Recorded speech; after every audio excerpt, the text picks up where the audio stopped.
Welcome to Career Tools. This is Sarah. And I'm Mark. Today's podcast, 360 Reviews, Providing Input, Part 2 of 2. This guidance answers these questions. What should I say about my manager in a 360 review? Can I be truthful in a 360-degree review? And should I lie in a 360-degree review? If you want answers to these questions and more, keep listening. Want to stand out at work this year? Well, our Effective Communicator and Effective Manager Conference can teach you how to influence others, deliver results, and navigate tough workplace challenges. Thousands of professionals have used these tools to grow their careers.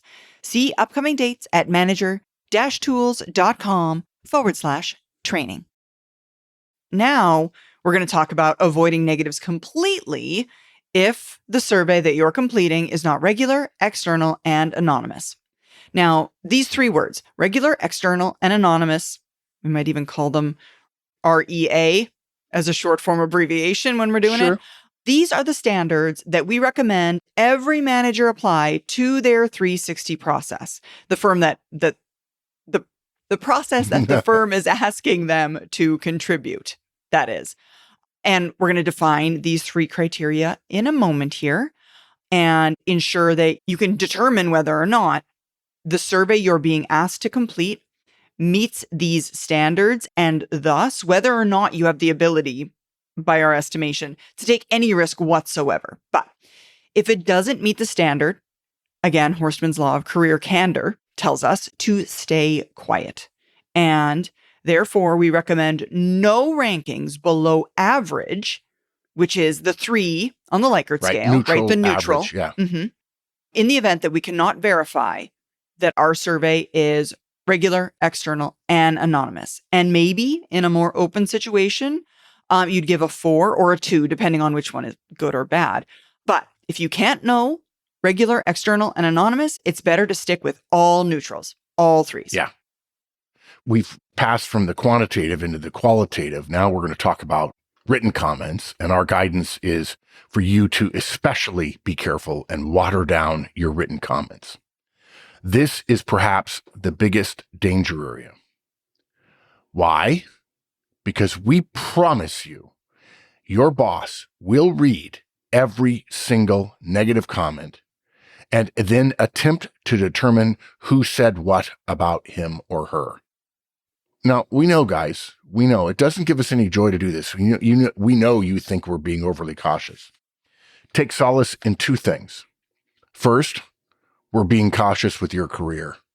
So you're welcome. Exactly. And second, folks, it's been our experience that every single manager who is given a 360 does 3 things. 1, they focus immediately on the negatives. Then they read the negative comments. And then they immediately attempt to determine who said what negative thing about them. And that's a lot of experience, folks. That's like 35 years, 60 years of combined experience. I've seen 10,000 of them. Yeah, the anecdotal evidence is overwhelming. Every manager flips to the written comments and then immediately starts thinking about who might have said what. And folks, unless your relationship is unbreakable with your manager, which it very likely isn't, any negative written comments that you put on their 360 put you at risk. You can't write differently. You can't disguise who you are. Your manager is going to know that you did it and you're at risk. Yeah, this cast originally went out many years ago. 2009, I think. Yeah, that's 15 years nearly. It's 16 years. And 360s were less prevalent than that they are now. Yeah, the prices have come down. Yeah. In the very beginning, but that it was long before 2009 that they were involved at the executive level, at the highest executive levels. By the way, I have been asked about this guidance many, many times, and I have made a joke. And so I'll make that joke now. I said, if you really want to write something negative, here's what I want you to do. I want you to write it in English on your phone or on a web browser, use a translation tool, translate it into German or French, and then, or Spanish, and then translate it back. And if it is grammatically, syntactically very different, stilted in a way. By the way, folks, I'm not suggesting you do that. If you're German, French, or Spanish speaking as your first language, don't do that.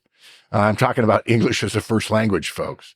And if it reads distinctly differently, I would try it. I did about 20 examples of negatives, and I was satisfied that in the vast majority of cases, no one could have told it was me. You know what, Mark? Going back to the relationship thing, though, I have found in my experience, if you have got a less than positive relationship with your manager, any negative comments from It's going anybody to be assumed to be you. will be assumed to be you. So language or not, wording or not, if you are a person that has a negative relationship with your manager, the moment they read a negative thing, that was Sarah. Whatever. You know what? She's just the worst. She's not that good. Yeah, exactly. So the negatives are going to be attributed to you if you're the one with a negative relationship compared to the others on the team.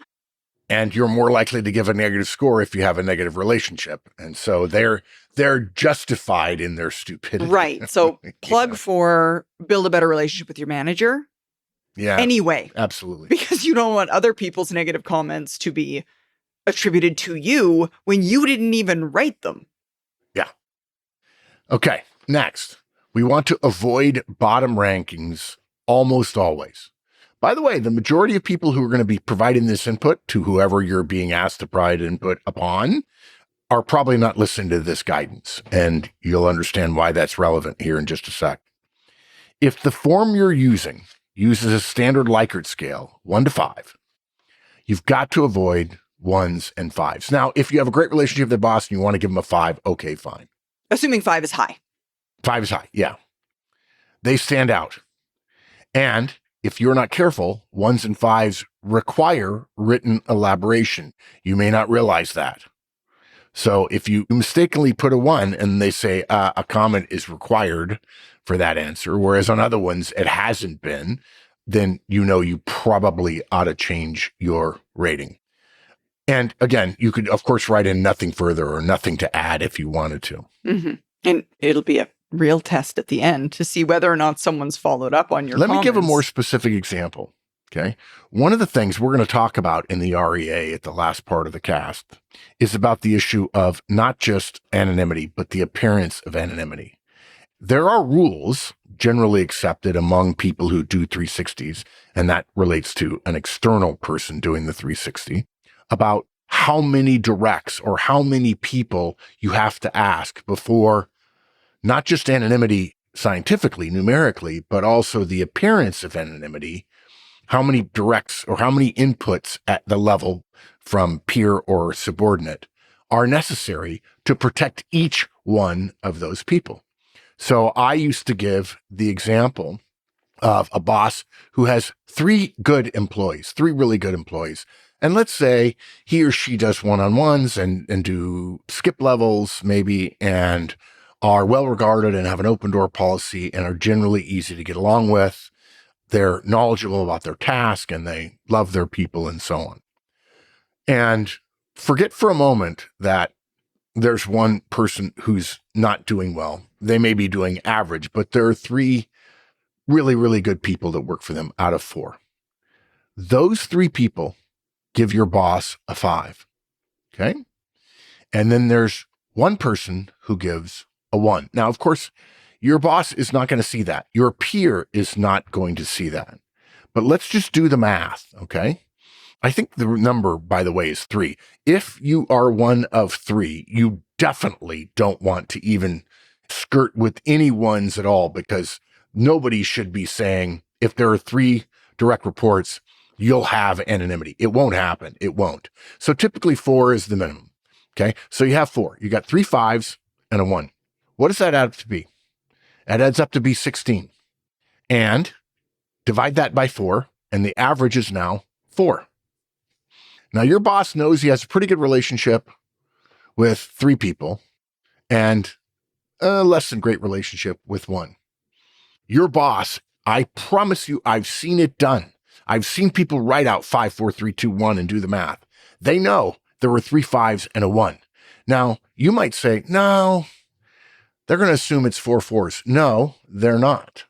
Going back to our earlier thing, here's a guy with 17 superstars and 1 above average, and he's immediately on the above average thing. I cautioned him pretty strongly about that. He still remembers the incident because I saw him recently, and he's one of my very favorite people in the world. And I assure you, almost no one in the world has ever thought of doing the math of what anybody else has ranked somebody on and then putting themselves at one extreme and understanding what that will do to the average. People look at the number and they guess, okay, in order to get a 3.66 average, that would require these 4 numbers. Because you've got such a small range, you can only get 16. I suppose you could, there are some others, but 16 is very hard to get, except for 3 5s and a 1 or 4 4s. Okay. Or you might get 3.69 as an average, but that's not 4. And people are very sensitive. So they're not going to think that there were 4 4s. They're going to assume there were 3 5s and that you gave them a 1. Now, is this fair? No. Is it real? Yes. And a 1 to most people feels like, wow, that's a shot across the bow kind of thing. So you might think at 4, you're protected, but you're really probably not. And that's the guidance. Remember, our primary guidance is to reduce your own risk. Now, if there are 10 people providing input, sure, fine, no problem. But be careful, okay? There are people who don't fill it out. So if there are 5 and you say, well, I'm starting to get more protective, I wouldn't do it at 5 either. I might do it at 10, but only after I check with a couple people that they had done it and that it was accepted that they had to do it, or that we heard you are going to be required to do this and you're going to be given 3 weeks to do it and you'll be getting a report every week about who didn't do it. Now you could say, okay, there's going to be 10 people in this survey. I can give a 2. And because there are so many permutations, so many combinations there with all the numbers that they can't ferret out 1, 2, but they can ferret out 1s if there's only 4 people. And so you got to be careful about that. Exactly. Okay. So folks, now I want to just jump in here in defense of the bosses, maybe a little bit. We've been pretty hard on the bosses. Remember, and peers too. We've been pretty hard on the other people. And let's remember, you, the person who is ranking another individual, you're not perfect either. Your perspective is not perfect. There are things that other person, your boss or your peer, know that you don't know. And that thing causes them to behave in ways that make sense to them and not to you. Further, maybe your boss isn't really the worst boss ever, which is how that 5 or 1 is received as best or worst. It's not received likely as bottom 20%. It's received as the worst ever. Yeah, exactly. So unless you have 10 years or more experience than your boss, just maybe give your boss a little bit of slack. You'd want the same thing from your direct, and you will when they respond to when they respond to your 360, you're going to want a little bit of grace. So what we would say is just give your manager the benefit of the doubt, no bottom rankings. Yeah, it just occurred to me. I think you alluded to this earlier, Sarah. The managers who are listening to this, if they're smart, they'll realize if I have a 360 in my future, I better build trusting relationships with my people. By the way, that means one-on-ones, right? If you're not doing one-on-ones and you don't have good relationships with your people, you're going to get hammered in a 360. And there are people who don't listen to this show, don't know that the primary guidance in giving input is to protect themselves, and they'll savage you. And by the way, if you get savaged, your boss and your boss's boss are going to be involved. Yeah. No question about it. Okay.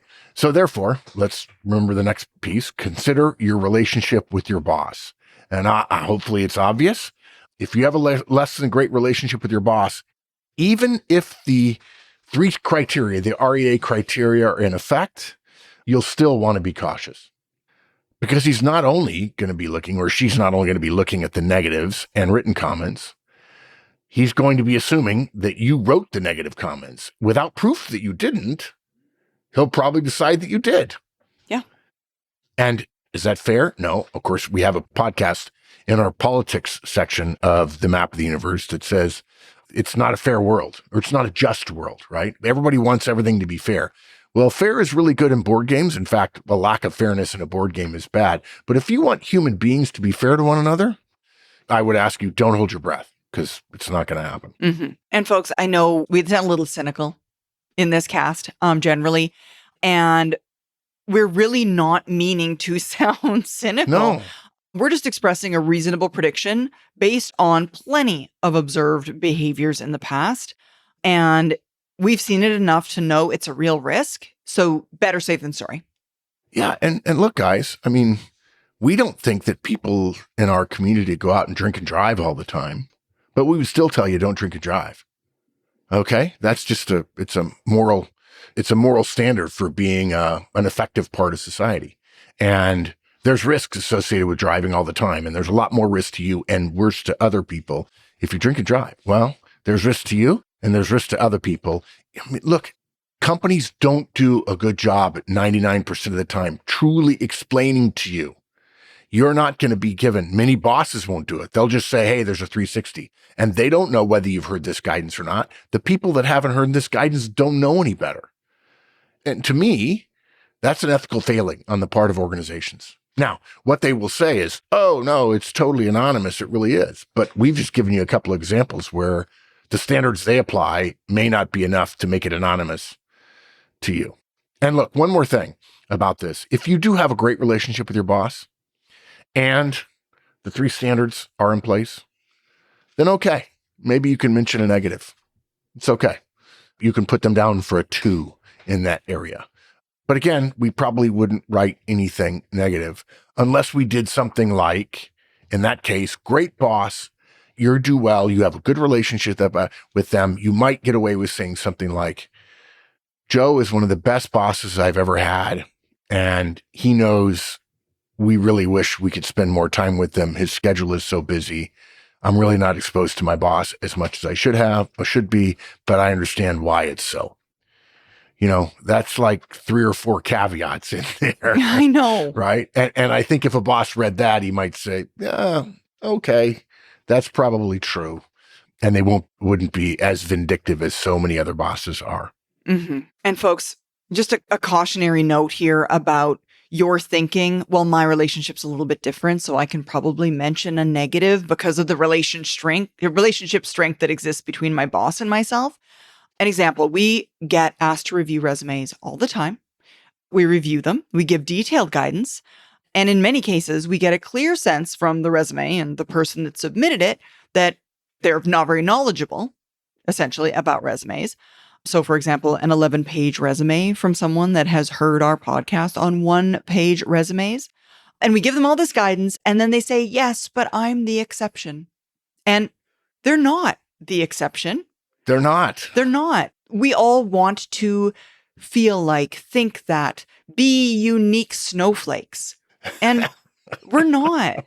Like, we know in the case of this person with a really, really long resume, what they've done is they've listened to someone with an equally abysmal amount of professional knowledge around resume preparations. They've seen some other people's really, really bad resumes. And so now they've just convinced themselves that they're different because I'm an artist. And yeah, when it comes to the amount of risk associated with 360s, you could very well be that guy. Yeah. That person that thinks that their relationship with their manager is snowflake-esque. But you're not that special. Be cautious. If in doubt, be in doubt. Minimize your risk. Most professional skills aren't taught. You're just expected to figure them out. Career Tools provides practical guidance on communication, influence, and workplace effectiveness for professionals at every level. More tools like the Resume Workbook and interview series are available through our Career Tools license. And you can learn the skills your career actually depends on.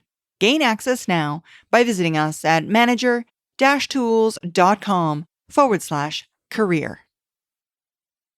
Okay, so we've been promising this for a while, and I think if I had to write this cast again, I probably would write, hey, let's give the criteria for analysis first. I think I probably tried that, and it sounded very dry and not actionable, and we try to put actionable as much as we can at the forefront at the beginning of our cast. So we want to give you a simple way to think about the risk-reward curve. The first standard, the R of REA, is regular.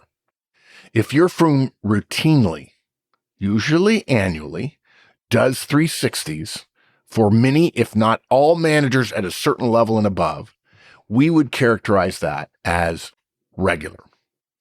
That's a good sign that they know what they're doing and the process will be administered in a professional way. If, on the other hand, you've never heard of your firm doing this before, and suddenly you get an email from HR, and there's no indication that others are going through this, that is a very different kettle of fish, my friend. Your boss may have been targeted.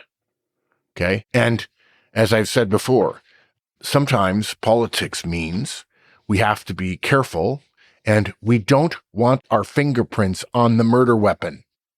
Okay?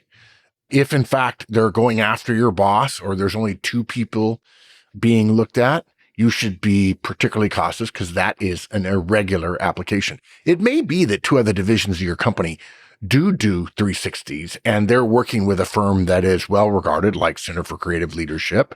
That's the ones I was referring to before. Okay, that's fine, but you probably don't know that. So if it's not regular in the form of annual and your company knows how to do it, then your company probably doesn't know how to do it. Exactly, folks. And if you really want to play with fire, think of each of these criteria as being on a sliding scale and add up their relative weights depending on what your firm is actually doing. We think it's suicide, frankly, but you're the one that's there. Do what you think is best. Our approach is just more of a black and white approach. Unless your firm meets all the criteria, REA, minimize risk. Yeah, exactly. Second piece is the E of REA is external. This is my favorite part. It is the administering agent external to your firm. And it's a yes/no question. Okay. If it's being done internally, pause or actually full stop. Even honest HR execs can be had. Politics happen everywhere. And when you understand 360s, you've listened to this cast, you understand what they are. There are people who will say, well, we can put that together. In fact, they could probably ask AI now and say, yeah. And it would say, here are 30 great 360 review questions for a manager, for a director, or whatever. Okay. The barrier to entry has lowered significantly. A good example, somebody's done it at another company. They use an external source. And by the way, not all external sources are good enough, but external is one thing to look for. Internal is very dangerous. And they said, I watched it being done. It's not that hard. I have mine. We can cobble together something internally here and at the company this person is now at. And it may not be HR, to be fair. We happen to like HR in many cases. It may be somebody in an operational role or a senior executive role or even just an executive role who says, I can put something together. We can use that. And they're doing that because they can't afford to have it happen externally. And I respect it, although they're probably stealing somebody's intellectual property, which I find particularly offensive. But regardless, you've got to pause. An external facilitator or resource is necessary. And here's the key line, folks. Not just for anonymity, but for the appearance of anonymity.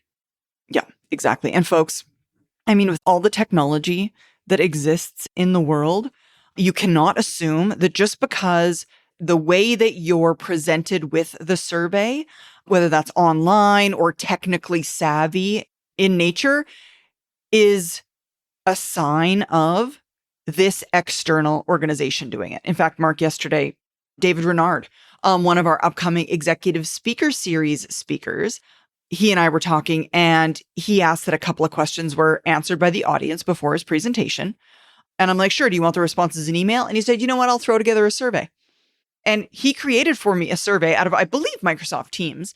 And it was great. I could tell it was made by him after he and I just talked about it, but he literally threw it together in 5 minutes. So I can't even imagine what a technically savvy individual who's got time to spend on making it look good could make it look like.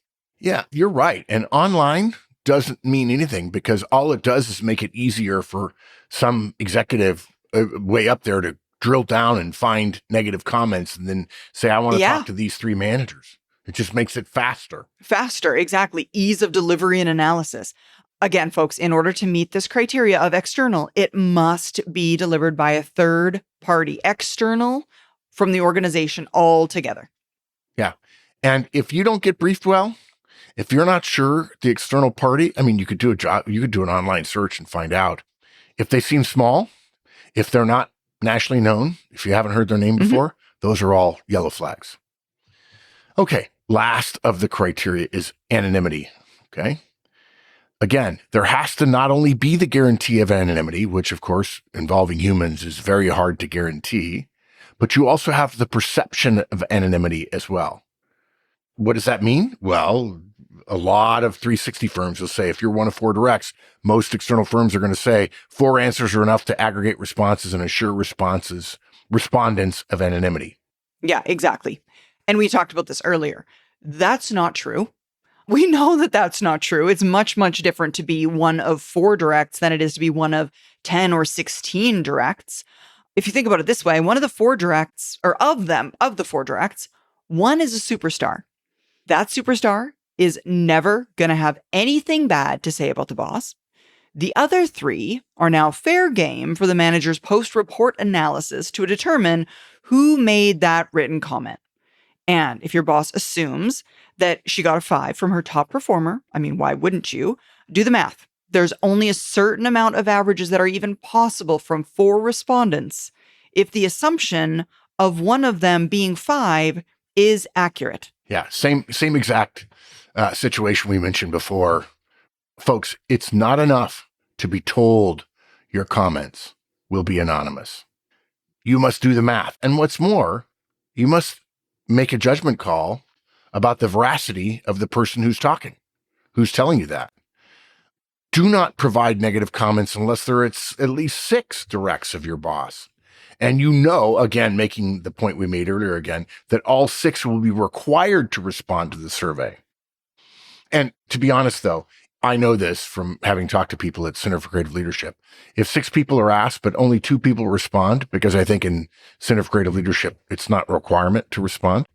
If they get only 2 responses, they throw out that answer for fear that the manager will know they can figure out with 2 who there was 1 high and 1 low or what have you. And they don't know that answer only had 2 responses rather than 6. And the corresponding number for peers is 5. 6 to your boss, 5 to peers. Yeah. So now you can see that even if we do have what is complete anonymity in the response, it's still not enough to be assured of anonymity, right? We've got anonymity, but we don't have the perception of anonymity. So we have to be cautious and we must always minimize risk. Okay. You want me to summarize? Yeah, wrap it up. Yeah. So folks, 360s can be incredibly valuable. They're a great way for organizations to understand how leaders are experienced by the people around them, peers and subordinates. But minimizing risk, please, has to be your first priority when you're asked to participate.